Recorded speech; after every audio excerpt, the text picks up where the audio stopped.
কোনো সামাজিক মাধ্যমেই খুঁজে পাওয়া যাচ্ছে না তাকে। সব সোশ্যাল মিডিয়ার অ্যাকাউন্টও ডিঅ্যাক্টিভ করে দিয়েছেন। আগের মতো ফেসবুক, ইনস্টাগ্রাম বা অন্য কোনো মাধ্যমে আর দেখা যেতে নাও পারে। গান, অভিনয় ছেড়ে ধর্মে মনোযোগ দিচ্ছেন তাহসান, এমন গুঞ্জন উঠেছে বেশ জোরে সোরেই। সম্প্রতি অস্ট্রেলিয়ার মেলবোর্নে এক কনসার্টে এটাই আমার শেষ কনসার্ট বলে ঘোষণা দিলেন জনপ্রিয় গায়ক ও অভিনেতা তাহসান খান। সেখানে তিনি বলেছেন, স্টেজে আর কখনো গাইব না। মেয়ে বড় হচ্ছে, তার নিজেরও বয়স হচ্ছে।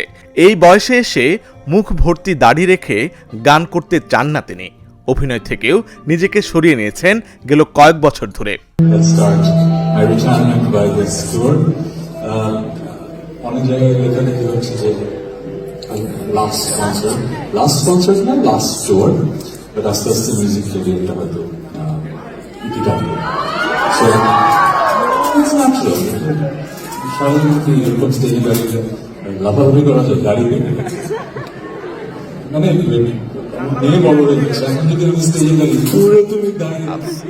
ক্যারিয়ারের 25 বছর পূর্তি উপলক্ষে চলছে তাহসান অ্যান্ড দ্য ব্যান্ডের অস্ট্রেলিয়া সফর। সঙ্গে আছে তার দলও। 6 সেপ্টেম্বর অ্যাডিলেড থেকে শুরু হয়েছে তার সফর।